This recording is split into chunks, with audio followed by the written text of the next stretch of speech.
So hello guys, मैं आ चुका हूँ आज आपके बीच लेकर के एक बहुत ही इंपॉर्टेंट मुद्दा। क्योंकि इस समय अगर हम लोग बात करें तो भी आपका आज जो डेट है वो आपकी 2 नवंबर है। 2 नवंबर आज हमारी डेट है और इस समय 85% बच्चे ऐसे होंगे, 80 to 85% बच्चे ऐसे होंगे जिन्होंने अभी तक पूरे साल कोई खास पढ़ाई नहीं की है। और अब जैसे जैसे बोर्ड एग्जाम आपका पास आ रहा है वैसे वैसे क्या है कि आपकी दिल की जो धड़कनें हैं वो तेज हो रही हैं। अब आपको समझ में नहीं आ रहा है कि अब पूरे साल तो नहीं पढ़ा, अब इसके बाद करें क्या, या फिर कोई ऐसा हमको सॉल्यूशन मिल जाए कि जिससे हम 2 3 4 महीने पढ़ करके एक अच्छा मार्क्स ले आए। क्योंकि अब बोर्ड एग्जाम की डेट भी आ चुकी है February 18, मतलब लगभग आपका 20 फरवरी को हम एक्सपेक्ट कर सकते हैं कि आपका जो है एग्जाम स्टार्ट हो जाएंगे साइंस वाले बच्चों के। तो अगर 20 से आपके एग्जाम स्टार्ट हो रहे हैं, आज आपका नवंबर है, नवंबर पूरा मंथ मान लें, नवंबर दिसंबर जनवरी और फरवरी के आपके 15-20 दिन, तो लगभग आपके पास 3 से 3.5 महीने का एग्जैक्ट टाइम आपके पास बचा हुआ है। और ये 3 महीने में अब देखो मैं बताता हूँ आपको डेटा, 80 से 85% बच्चे अब सीरियसली पढ़ना शुरू करेंगे।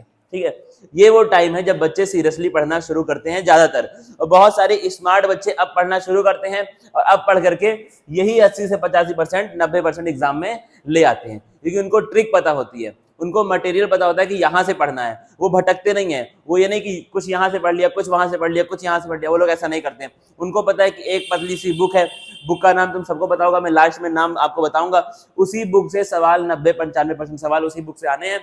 तो यहाँ वहां आखिरी के 3 महीने में भटकने का कोई भी जरूरत आपके पास नहीं है। तो इसीलिए क्या है, जिसको ट्रिक पता है अच्छी बात है, वो एक अच्छा नंबर लेकर के आता है। हर साल हम लोग ट्रिक बताते हैं, इस बार मैं आपके पास आया हूं उसी ट्रिक को बताने में। टाइटल देख लेना, 2 मंथ्स में आप कैसे गेम पलट सकते हैं। 2 मंथ आपके पास है, इसी 2 मंथ में गेम पलट सकते हैं, क्योंकि लोगों ने पहले गेम पलटा है।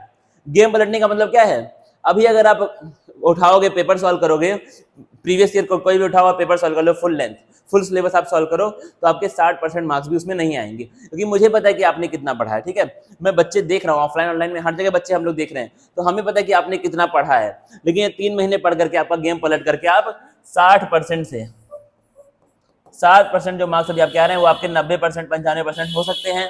क्योंकि यही वो सही टाइम है जब लोग गेम पलटते हैं, और आपका भी गेम पलटेगा। तो बोर्ड एग्जाम 2025 की हम लोग बात कर रहे हैं। देख रहे क्या क्या मेरे पास चीजें हैं, एनसीईआरटी ही सब कुछ है। मैं हमेशा इस चीज को बोलता हूँ, लोग इस चीज को सुन सुन करके मेरे मुंह से पक चुके हैं। लेकिन प्रीवियस ईयर उठा के देखना, एनसीईआरटी के बाहर सवाल नहीं आते हैं। एनसीईआरटी के बाहर सवाल 90%, मैं ऐसा नहीं बोल रहा कि एक भी सवाल एनसीईआरटी के बाहर नहीं आता है। वो तो भाई लक की बात है कि कभी किसी साल एक भी नहीं आया और किसी साल 1-2 सवाल बाहर से आ गए, वो एक अलग चीज है। लेकिन 90 to 95% सीबीएसई के बोर्ड एग्जाम में एनसीईआरटी से ही सवाल आते हैं, उसके बाहर सवाल नहीं बनते हैं। तो आप उस 5% के लिए क्यों परेशान हो रहे हो। ये जो 5% है जो एनसीईआरटी से उसका बाहर के आ जाए, वो आपको अपने क्लास नोट्स में मिल जाएंगे। अगर आपका टीचर है तो क्लास नोट्स में अगर नहीं मिलेंगे तो ऐसा कुछ होगा जो टीचर लेक्चर के बीच में बोलता है उसी में से आ जाएगा। कोई ऐसा नहीं एकदम तुमसे हवाई कुछ भी पूछ लेगा, ऐसा नहीं पूछेगा, कुछ ना कुछ रिलेटेड ही रहेगा। ठीक है, अब इस 5% के पीछे आपको पढ़ना है या फिर आपको वो 95% मार्क्स ग्रैब करने हैं। क्या करने हैं, 95%। पहले तुम्हारे पास 3 महीना वैसे तुम अपना सब कुछ बर्बाद कर चुके हो। ठीक है, अब वो 5% पढ़ करके और अगर होना है बर्बाद तो वो एक अलग चीज है। लेकिन अभी आप क्या करें, जो एक स्मार्ट बच्चा होगा, मैंने बार बार बोला है कि एक स्मार्ट बच्चा ये 3 महीने पढ़ करके भी 85-90% ले आता है। कैसे ले आता है, कि उसको पता है कि मेरा फोकस कहाँ पर होना चाहिए अगले 3 महीने के लिए। तो ये 95% फोकस करो, उसके लिए तुमको एक लाइन अपने दिमाग में बैठा लेनी है, एनसीईआरटी ही मेरा सब कुछ है ये 2-3 महीने के लिए। देखना अगला point, focus on NCERT based material. जहां से भी पढ़ रहे हो, जो भी लेक्चर देख रहे हो यूट्यूब पे, जो भी तुम्हारा टीचर तुम्हारे कोचिंग में पढ़ा रहा है, ये चेक करते रहना। टीचर के ऊपर ब्लाइंड ट्रस्ट मत करना, ये चेक करते रहना कि वो एनसीईआरटी बेस्ड कंटेंट ही डिलीवर कर रहा है। ऐसा नहीं कि एनसीईआरटी की बुक खोल करके उसने पढ़ा दी। एनसीईआरटी की बुक आपको किसी को भी नहीं आएगी समझ में, भाई टीचर है वो तो उसको आती है, उसको पता है कि एनसीईआरटी को कैसे पढ़ना है। तो एनसीईआरटी बेस्ड कंटेंट तुम्हारा होना चाहिए, इस चीज को हमेशा चेक करते रहना।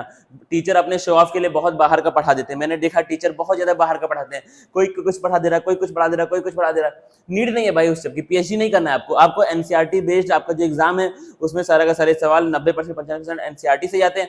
तो जो भी तुम्हारा टीचर है, जो भी मटेरियल तुम फॉलो करो, वो एनसीईआरटी बेस्ड ही होना चाहिए। अगला देना क्या है, NCERT exercise are very important. NCERT की एक्सरसाइज हम लोग यहाँ पर, मैं बैक एक्सरसाइज की बात कर रहा हूँ और इन टेक्स्ट क्वेश्चन की बात कर रहा हूँ। इन टेक्स्ट क्वेश्चन जो आपके बीच में होते हैं, इन सब की मैं यहाँ पे बात कर रहा हूँ। ये एनसीईआरटी बेस्ड, अब तुमको मैं प्रीवियस ईयर अपना उठाना 5-6 साल का, मैथ में, केमिस्ट्री में, फिजिक्स में, बायो में उठा के देखना, आपको कहीं ना कहीं जो है वो कंटेंट आपको उस तरह का मिल जाएगा। यहाँ सर कह रहे हैं कि मैथ में भी उस तरह के ही सवाल आते हैं, कि एनसीईआरटी बेस्ड ही सवाल आते हैं। तो इसलिए क्या है कि एनसीईआरटी ही आपके लिए इंपॉर्टेंट है। अगर एनसीईआरटी से बाहर आप जाएंगे तो क्या होगा, वो आप उस 5% के चक्कर में फंस रहे हैं, और वो 5% के चक्कर में वो फंसे जो अभी तक बहुत अच्छी पढ़ाई कर चुका है, जिसका सिलेबस ऑलमोस्ट पूरा होने वाला है, वो फंसे, उसकी बात अलग है। लेकिन आप फंस नहीं सकते, क्योंकि आपको क्या है कि आपने अभी तक कोई खास पढ़ाई नहीं की है, तो आपको इस 5% पे फोकस नहीं करना है। आपको फोकस करना है किसके ऊपर, इस 95% के ऊपर आपको फोकस करना है। अब देना क्या है, ये हो गया आपका।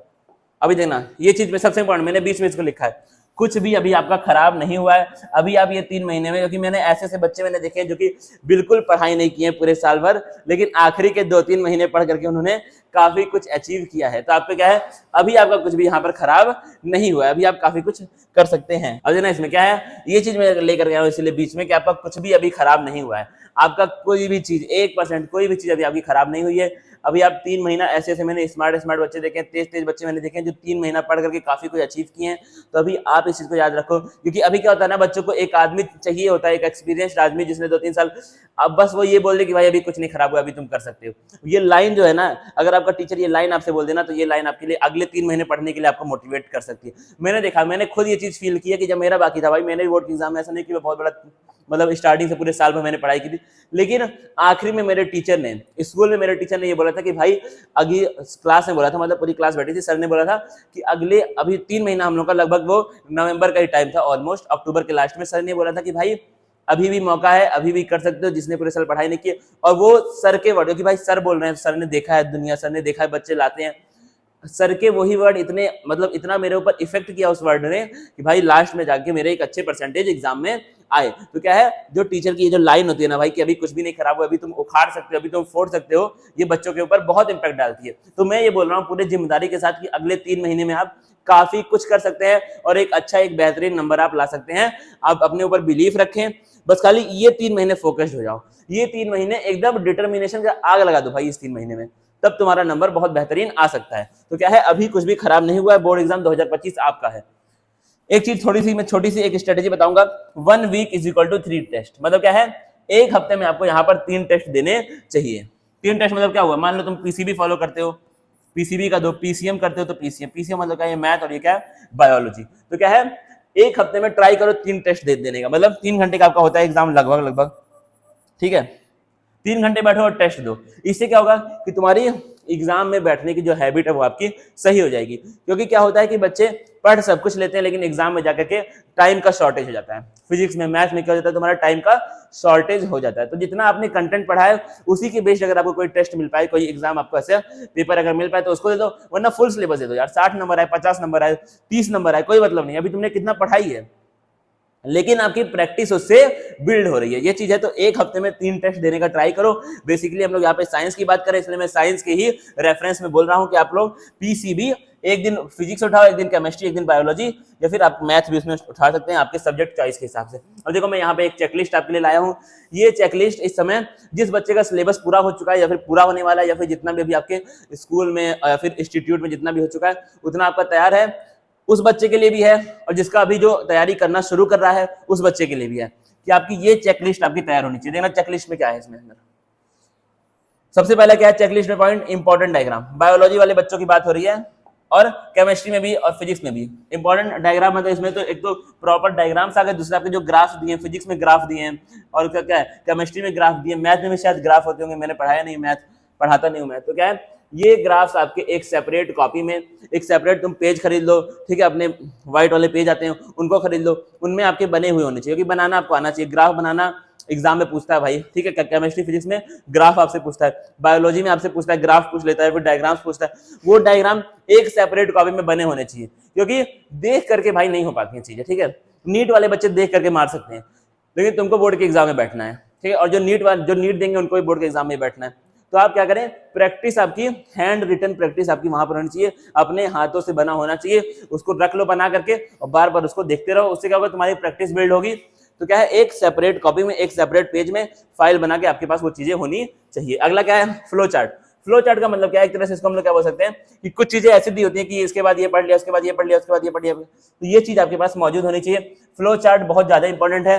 उसके जैसे मान लो एक बड़ी चीज है, ठीक है, उसके कुछ टाइप्स हो गए, फिर उसके सब टाइप्स हो गए। ये फ्लो चार्ट अगर आपके पास है तो आप चीजों को काफी अच्छे से समझ पाएंगे। जैसे हमारा मान लो अगर हम लोग 11th में आपका हम लोग सेल साइकिल पढ़ते हैं, फिर उसके दो फेज होते हैं सेल साइकिल, एक आपका एम फेज होता है, आपका इंटर फेज होता है, फिर एम फेज में 4 आते हैं। इस तरीके से अगर आप बना लेंगे चेकलिस्ट तो क्या होगा, जो इसके अंदर का भी मटेरियल है वो भी आपको समझ में आ जाएगा। ठीक है, चेकलिस्ट बनाने का तरीका मैं एक सेपरेट वीडियो में आपको, चेकलिस्ट नहीं सॉरी, फ्लो चार्ट बनाने का तरीका मैं आपको एक सेपरेट वीडियो में बता दूंगा। ठीक है, अगला क्या है, फॉर्मूला नोट्स आपके पास होने चाहिए। फिजिक्स के फॉर्मूला हो गए, फिजिकल केमिस्ट्री के फॉर्मूला हो गए, मैथ के फॉर्मूला हो गए, फॉर्मूला नोट्स आपके पास एक सेपरेट होना चाहिए, क्योंकि उससे क्या होगा, आप चीजों को अच्छे से समझ पाएंगे। और फॉर्मूला नोट्स डेली सुबह आप रिवाइज करते रहे, जितने चैप्टर आपके होते रहे उनका फॉर्मूला नोट्स एक सेपरेटली आपके पास कॉपी होनी चाहिए, उसमें आप बना करके उसको रखें। ठीक है, अगला क्या है, शॉर्ट नोट्स। हर चैप्टर पढ़ने के बाद, अब देखो शॉर्ट नोट्स तुमको बहुत सारे टीचर्स के मिल जाएंगे, टेलीग्राम पे या फिर आपको ऑनलाइन कहीं ना कहीं किसी ऐप पर आपको मिल जाएंगे, लेकिन ये शॉर्ट नोट्स आपके सेल्फ मेड होने चाहिए। सेल्फ मेड से क्या होता है कि आपको, क्योंकि देखो इसमें क्या बात है, मान लो एक चैप्टर है, ठीक है, तुमको पता है उस चैप्टर में तुम्हारा क्या क्या टॉपिक वीक है, क्या क्या टॉपिक तुमको अच्छे समझ में नहीं आता है।